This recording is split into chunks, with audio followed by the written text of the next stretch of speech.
You are with Dr. Rodrigo Rodriguez, Medical Director of BioCare Hospital. And happy to see you, happy to share with you, happy to explore other areas of healthcare, health maintenance, and just well-being and longevity. There's nothing wrong with that. And with the conditions that we're looking around us, with cancer, with degenerative disease, with strokes and heart attacks and all those things, you have to wonder, do we have to live with this? Is there anything we can change? And yes, there are a lot of things that you have within your reach, that you have in your own hands, that can be changed for better, for the betterment of your life and the lives of those around you, if you just spread the word. So not only this blog is important, but it's very important what you're going to do with it. And I'd love if you share it with other people, if you review it with other people, if you examine and reflect on some of the concepts. And I might be wrong. I accept that. But at least give me the opportunity to think about it, to reflect on the things that we're analyzing. Today I'm going to be talking about a very important disease. Very important. I'm going to talk about lung cancer. Lung cancer is one of the most deadliest cancers in America. We have a lot of people. It's probably the most frequent cancer in America. And with that, it brings a lot of despair and suffering and deaths. So we're looking at a condition that's not an easy thing. It's not something we can forget about it. It is something that we see every day. We see it in the news with important people that got lung cancer. We see it with friends, with workers that are around us, etc. And we see all these people getting lung cancer. And that's the bad news. Then comes the next segment of the bad news. Most of these people die. Within a short period of time, we're going to lose them. They're going to be gone. And once again, my question is, do we have to live with this? Is there anything we can do? And let me give you some important figures. When we develop cancer, specifically speaking, lung cancer, you have more than half, you have like 60% chances of making it to the 5-year rule that in cancer survival is like the golden rule. You have 60% chances of overcoming the cancer for those 5 years if the cancer is discovered when it is localized. What's that mean? Well, it means that a cancer normally starts in an organ. In this case, lung cancer starts in the lung. And it starts like a very tiny little tumor that just creates a little bit of a problem and then begins to grow and create an image. And I say an image because there's going to be a point where you can see it on an X-ray, on a simple X-ray, on a very inexpensive X-ray. You can see it and you can say, aha, there's something. Then another studies are done, a biopsy might be taken, and then we say, this is a lung cancer, let's attack it. And your doctors are going to give you a huge possibility of survival of that cancer if you detected it early. But you know how many people actually detect it in that stage? Of 100 people with lung cancer, only 25 people can detect it when the tumor begins in one area. And that's what we call a localized tumor. So when the tumor is completely local to one part of your lung, you can only do it in 1/4 of the cases. Out of 100 people, 25 will discover it at that stage. Then the tumors begins to grow and starts getting to neighboring tissues. It starts attacking other parts of the lung, other parts of the bronchial tree, and it starts to spread. But still it's in the lung. It's still within the lung. How many people can tell, I have a lung cancer, but still it's in the lung, it hasn't gone anywhere else? Another 25%. Still very low. In both cases, we have a minority of people that can say, I get it localized or I got it just within the lungs. But then the tumor expands and opens up branches, starts creating tumors somewhere else. Lung cancer will go to the bone, will go to the liver, will go to the brain, will go to just about every organ, but those are the most common. And then starts invading, sending distant seeds to create secondary tumors of lung cancer somewhere else in your body, in your liver, in your bones, in your brain. And that stage we call it that the tumor has spread, and those secondary tumors, we call them metastases. Then we say that person has a metastatic lung cancer. You know how many people we discover with metastatic cancer? Half of all them.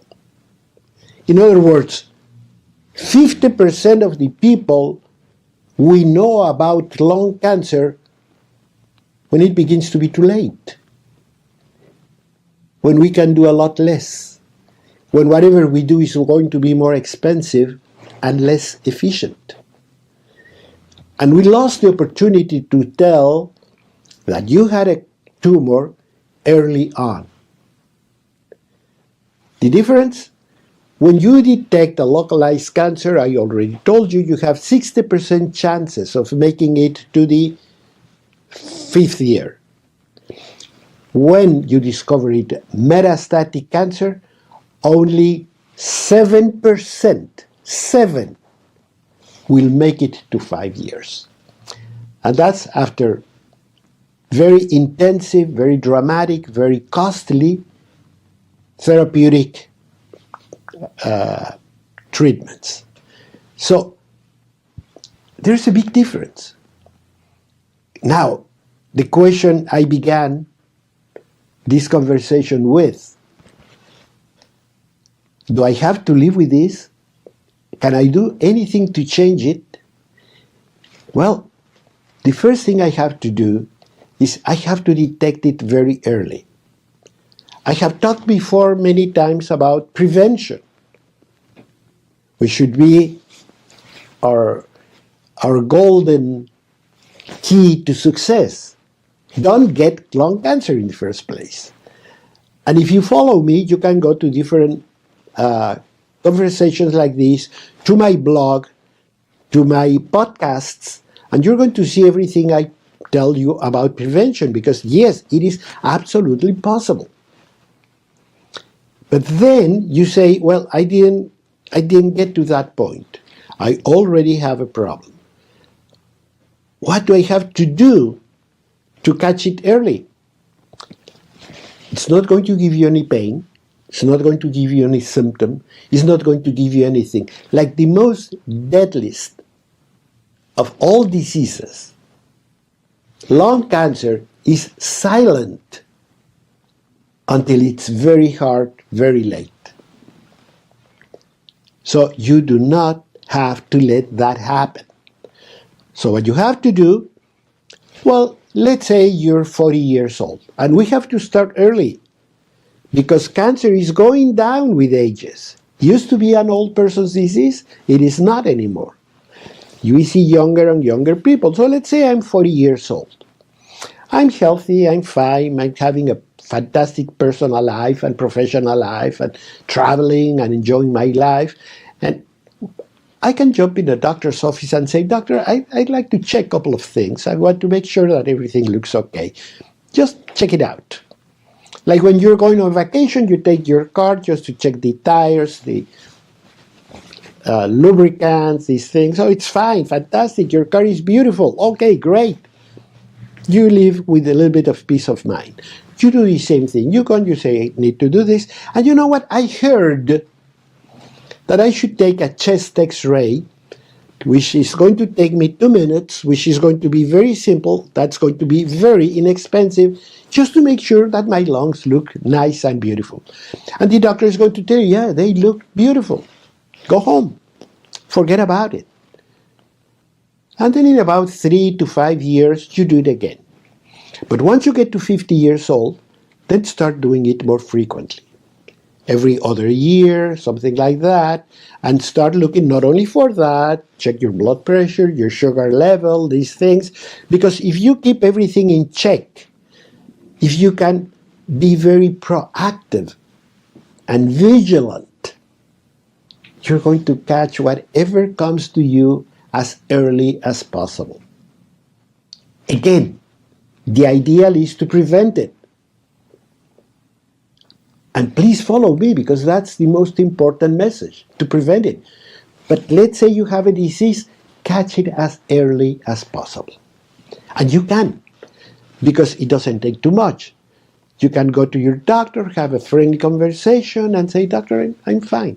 I have had people, thank God, I always commend these people that have come to me and say, Doctor, I'm fine, I'm healthy, but I'd like to make sure I'm going to continue to be in that direction, that I'm going to be able to enjoy my life in the future. And that's what I want to tell you about in the first place. Lung cancer is a deadly disease. Make no mistake. It's going to catch you, and it's going to kill you. And yes, there are many risk factors. Smoking, cigarette smoking is probably one of the worst, but there are many other conditions that you don't even know about. There's a gas that we don't see, that we don't hear, that you might not even have heard the name, which is radon. You can go to your city officials and ask them to check for radon in your house or in your work environment and so forth. It can produce lung cancer. So we have to do that. If you send me a note, I will give you an answer to what I'm talking about. But please, let's make sure we catch this early. Let's make sure you stay with me, because I have to say a lot more things about lung cancer today.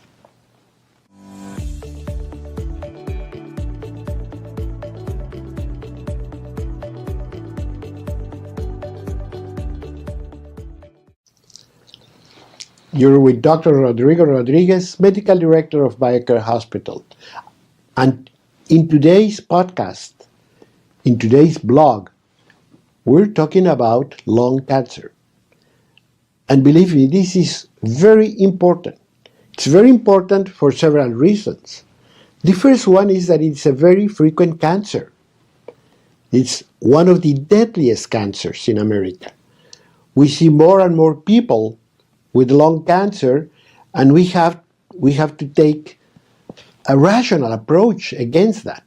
We have to make the changes we have to do. And then we have to say, I don't want to suffer with this disease, so can I prevent it? And yes, the first line of defense is don't get cancer in the first place. And that goes with a little analysis of what are my risk factors.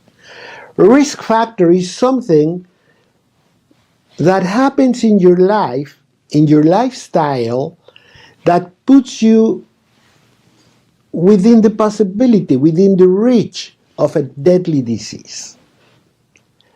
Let's say diabetes. A risk factor is obesity, because that means you're eating a lot, you're eating wrong things, etc., that puts you in a high risk of being diabetic. And you don't have to be a doctor. You see some people around you and you say, you have to take care of yourself. You're going to be diabetic, or you're going to have a heart attack. You see, so we instinctively know when we are at risk. But with few things, it's difficult to say what is the risk, like in high blood pressure, another silent killer. But with lung cancer, well, we know about cigarette smoking. We all know about cigarette smoking. And it is so important that now it's even banned to smoke in front of any other person, because we know that secondhand smoke also produces cancer. So if you want to smoke, go wherever you're just by yourself. Because if you smoke on the sidewalk, many people smoke in the sidewalk because, well, that's safe. Well, no, it's not safe for anybody.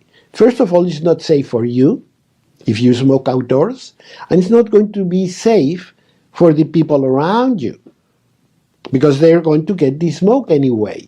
It's not a matter of, okay, it's going to be more diluted, but nevertheless, you're going to be smoking it. We saw it with COVID. You were walking on the sidewalk and you could get the disease from somebody just walking by. The same thing happens with cigarette smoke. If you smoke in front of other people, those people, no matter where they are, have a risk factor because of that. But there are other factors, and they have to do a lot with breathing, of course, because we breathe in substances that might not be good for you. There are a lot of chemicals today that we're not even aware of, that we bring them home. Make sure, for example, that if you buy a pillow, it's an absolutely natural pillow. You don't want any chemicals in there. And what I'm talking about is that many times they sell you chemicals with a good excuse. Because they tell you, well, if you buy this pillow, if you buy this mattress, it's fire retardant. And you say, okay, in case of a fire, I'm going to be safer. Think again. Make sure you know what sort of a chemical, because that's the way you make it fire retardant. Make sure what kind of chemicals are in that thing that's going to be next to your face night in, night out, particularly with children. We were having a problem, for example, with sudden death in infants, and all of a sudden we discovered that some of the plastics we use for a baby mattress or for a pillow could be the cause, could be the culprit. So make sure that everything we're breathing is clean. And the best way to do it is by going to natural things. You can use wool, you can use cotton, you can use linen, real linen, and be safer than if you use any sort of chemical thing that's been touted as having this or that possibility or advantage. Yeah, it might be fire retardant, but might be toxic as well. So make sure you know exactly what you're putting next to your face. And lifestyle. Lifestyle is very important because what you eat has to do with lung cancer. If you have a good amount of vitamin C in your diet, if you have a good amount of beta-carotenes and all those good things, magnesium, potassium, etc., which all are in vegetables, not in meat, then we are going to be preventing, we're going to be in better shape. So analyze, review, think of all these things. I'm not telling you to be a vegetarian, but yes, I'm telling you that at least 50% of your calories should come from vegetables. At least. Ideally, it's going to be more than that. But at least 50% of whatever you eat. Because that it also contains fiber that's going to feed your microbiome, and your bacterial flora is going to help you to enhance immunity and destroy cancer cells.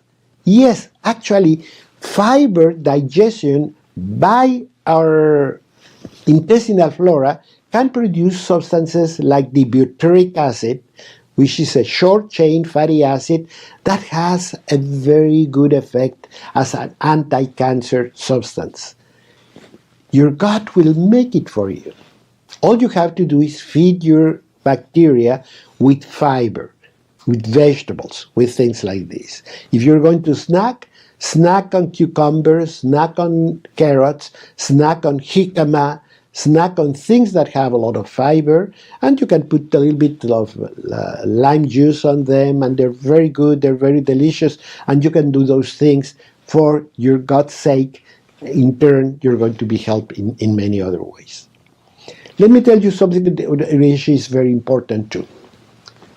Many people tell me, doctor, but my father had lung cancer. And my grandfather had lung cancer. So I think I'm going to have it. So it's in my genes. Let's remember that what's in your genes is not printed on stone. It's not carved on granite. It is another risk factor. It's another condition that puts you on a higher risk than the average person.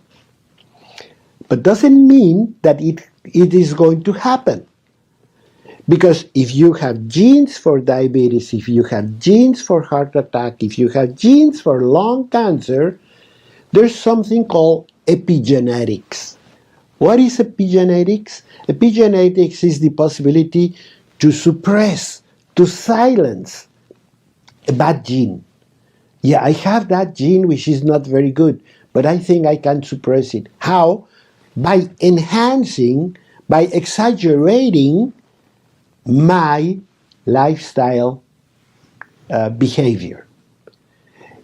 If I think I have this gene for lung cancer, I'm going to reduce the amount of animal protein. I'm going to increase more and more the vegetables, the fiber in my diet. I'm going to try to eat more raw products. I'm going to make changes in my life so I can beat the odds.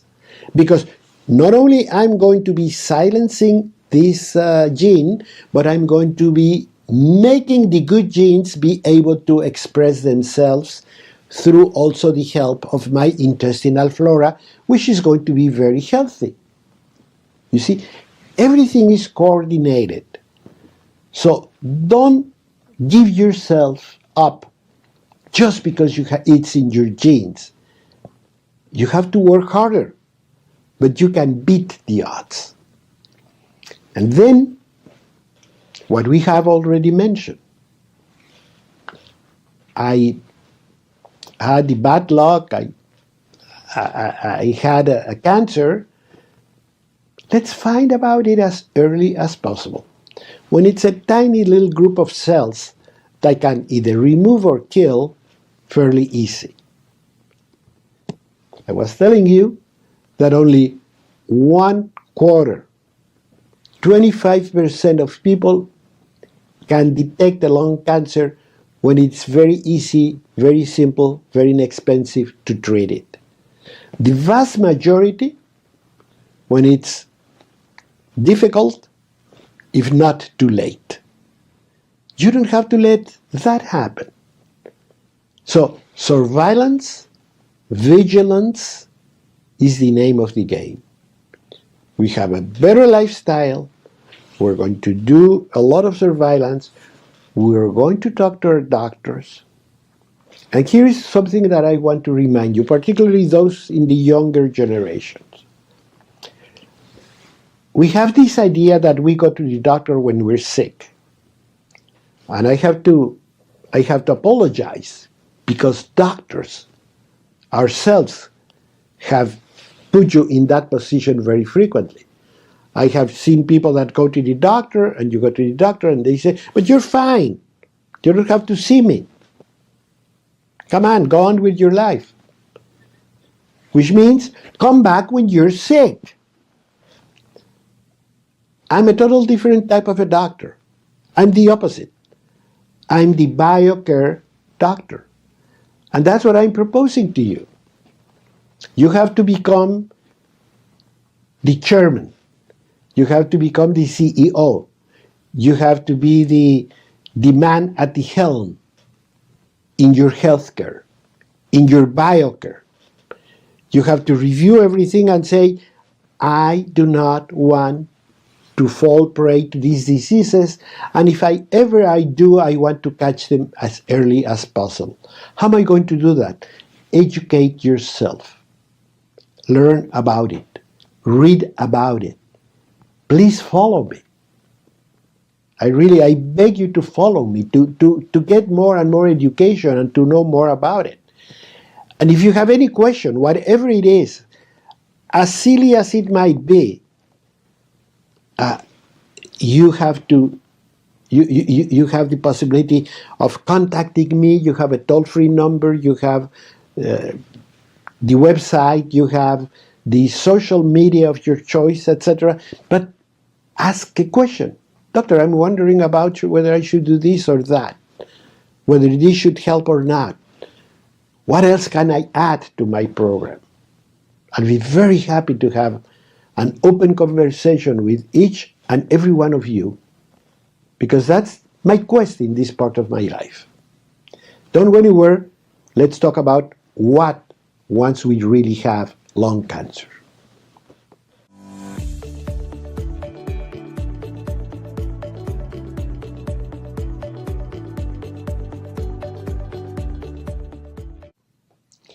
We are talking about lung cancer. And you have this conversation with Dr. Rodrigo Rodriguez, the medical director of BioCare Hospital. And we're talking about this deadly disease that has a huge impact in Americans' health and death toll, because a lot of people die of it. A lot of people contract the disease. And sometimes we have a little bit of despair, like, I have cancer. What am I going to do? I'm going to do whatever I can. I'm going to be very depressed. I'm going to go down.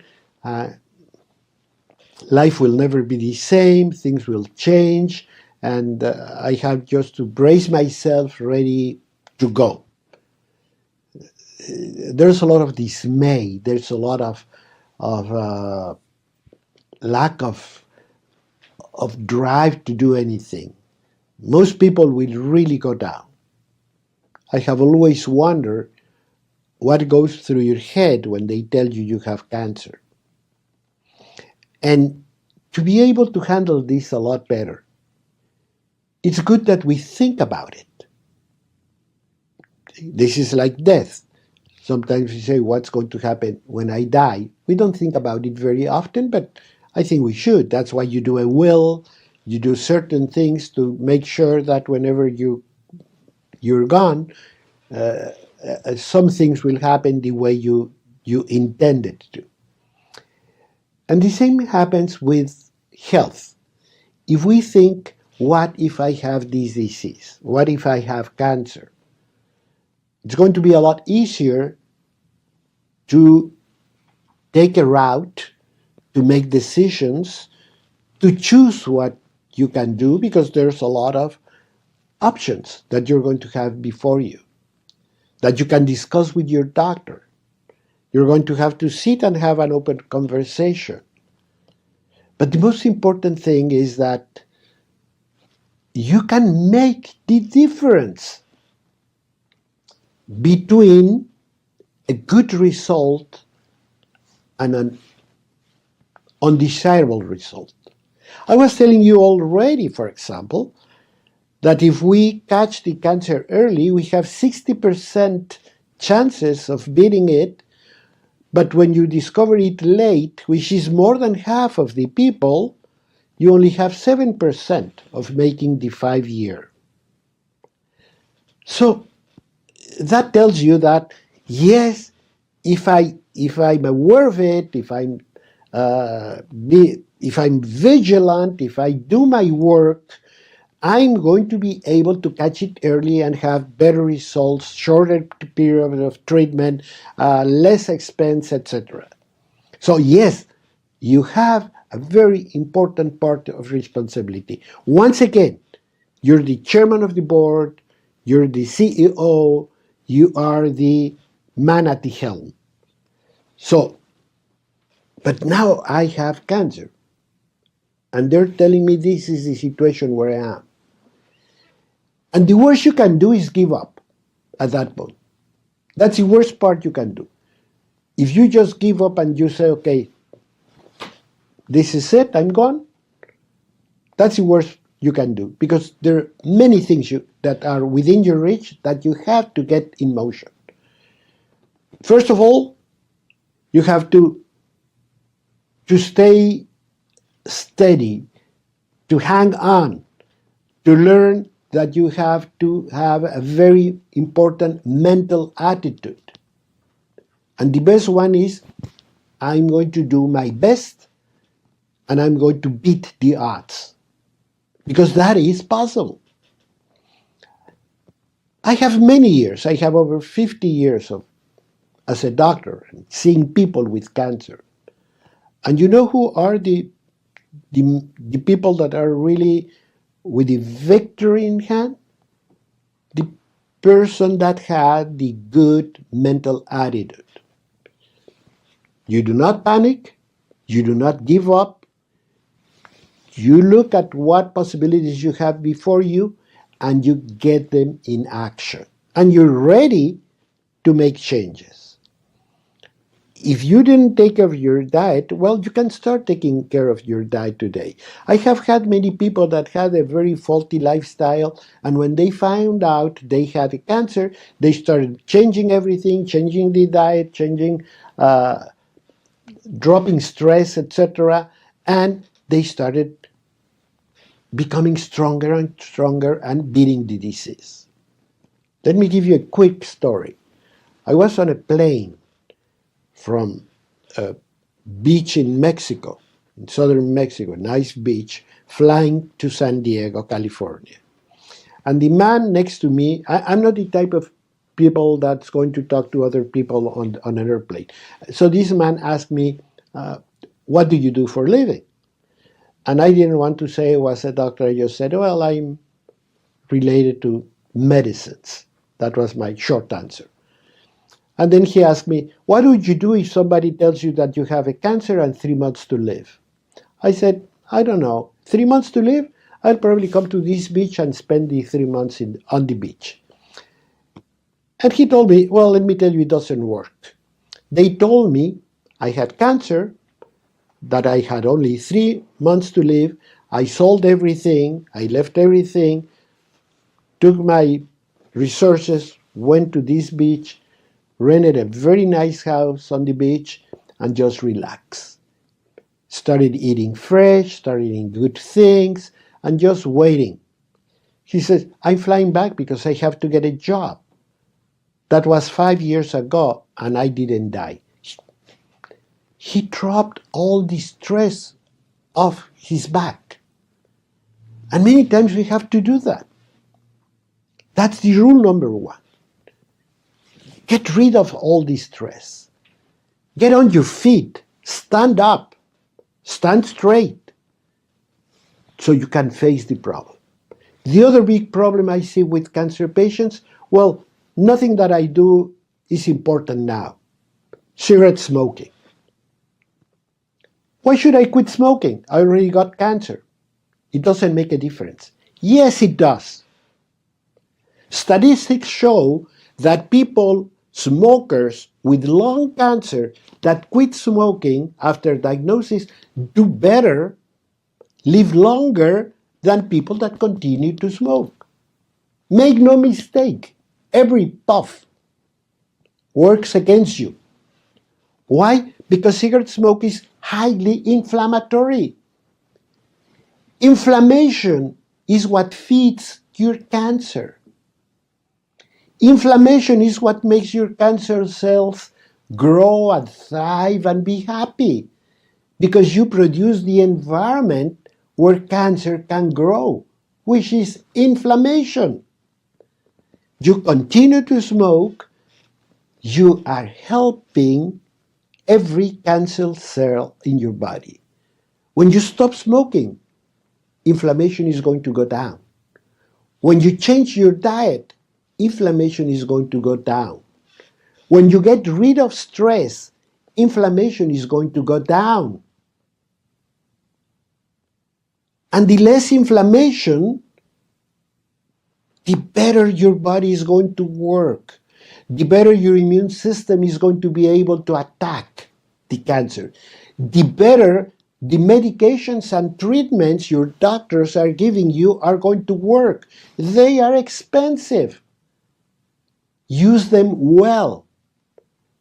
Don't boycott your own treatment by getting a higher inflammation level, by being stressed, by eating garbage, or by continue to smoke.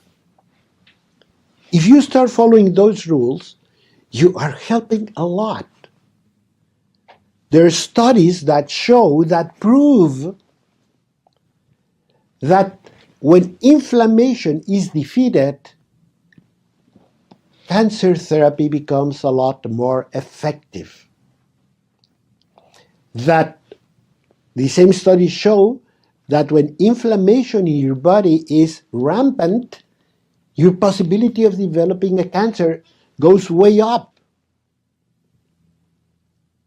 So when we think inflammation, we think cancer. And when we think inflammation, we think lifestyle. Refined sugar, refined flour, vegetable oils, bad foods, fast foods, junk foods, preserved foods. Preserved, by preservation, I don't mean fermentation like sauerkraut. I mean a can, a box, a foil. So all those things, if we start putting all together, once the doctor tells me I have cancer, and I say, okay, stop smoking, change my lifestyle, I'm going to call Dr. Rodriguez because it's a free call, and because I know he's not going to charge me anything for advice. Call me and tell me, doctor, what can I do? And the first thing I'm going to tell you, open up your pantry and throw to the garbage you have in your pantry. Because I have opened a lot of pantries when I travel, when I visit people, and I see, if this is garbage, why you put it in the pantry? It should be in the garbage can. And if you start doing all those things, you're going to see how you're taking control. You're beginning to take control of your life, of your health management. Your doctors are very important, but you are the chairman of the board. You need information. You have them to support you, not to tell you you have this and this and read you something you could have read yourself, like a blood report. No, you have to explain me. You have to tell me. Because that way, I'm going to be the man in control. And the more you take that attitude, the better off you're going to be. I have seen people who were diagnosed with cancer that all of a sudden start looking a lot better, losing weight, becoming fitter and trimmer, and just look good.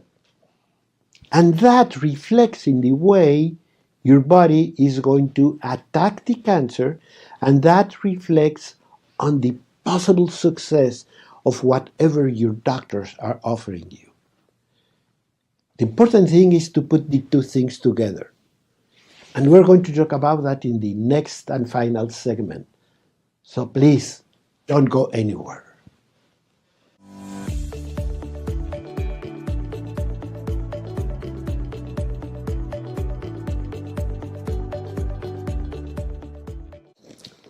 I am Dr. Rodrigo Rodriguez, Medical Director of BioCare Hospital and Wellness Center.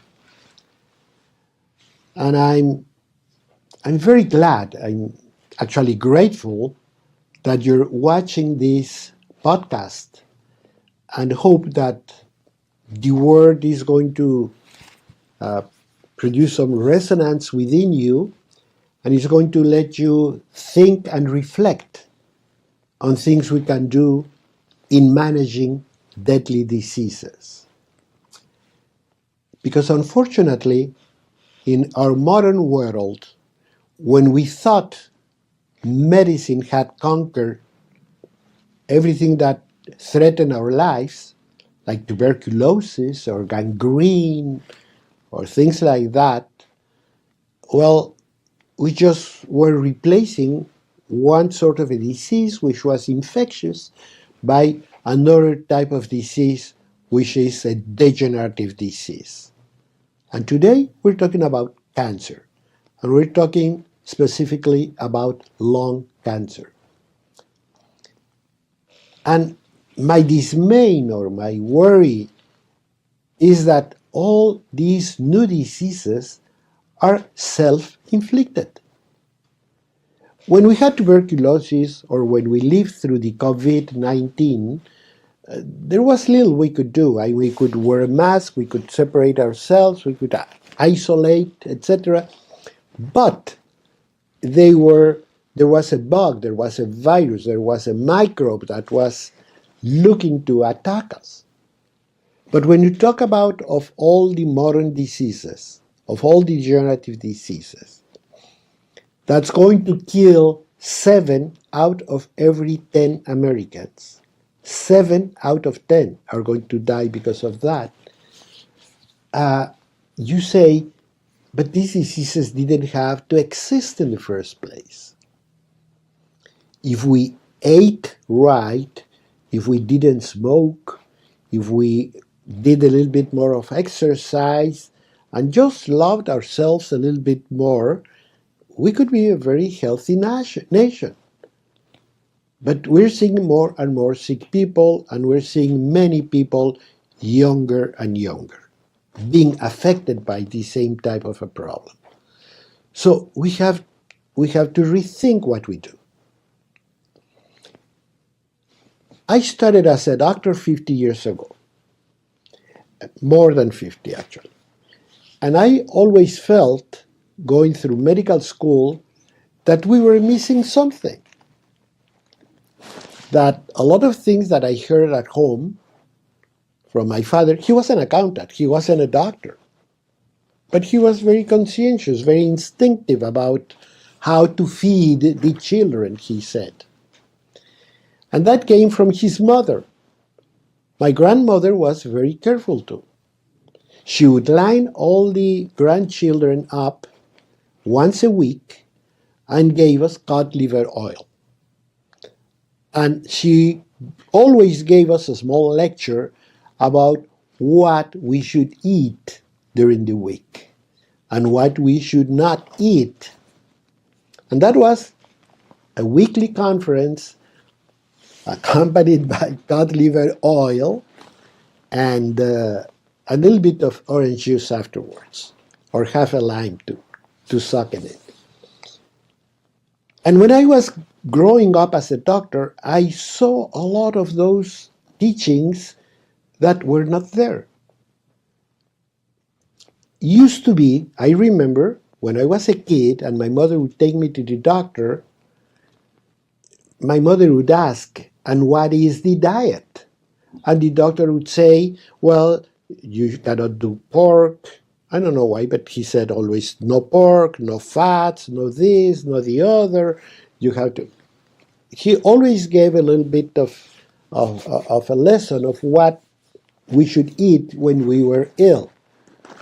And when I was growing up as a doctor at the university, I asked my teachers many times, but doctor, what about the diet for this disease? Let's say we're talking about an infectious disease. I would say, what's the, oh, no, they can eat just about everything. And you probably have gone through the same experience. You go to the doctor and you ask the doctor and you say, what should I eat? And the doctor tells you, well, whatever you want. Don't overeat. He's going to make a little remark, but not going to be very specific. So I saw that we were missing that we were missing bed rest, that we were missing a lot of things that are important, that we were missing enemas. Come on, enemas are in the United States pharmacopoeia up to the middle of the last century. So when I was growing up, enemas were very common. And when I went to medical school, we still talk about enemas. When I finished medical school, I never saw them again. And they came from instinct. But at the same time, at the university, I was learning a lot of good things. I was learning about the use of medication that was very favorable, very good, about surgical procedures that were short of a miracle, about different manipulations that could make a big change in the outcome of a treatment. Then I finished medical school and I started working as a doctor and seeing patients, and I thought, why don't I put the two things together? Why don't I see a patient that has a disease and change their diet, their lifestyle, start doing cleansing enemas, starting doing work with the intestinal flora, etc. Why don't I put it all together? And you know what? I couldn't do it.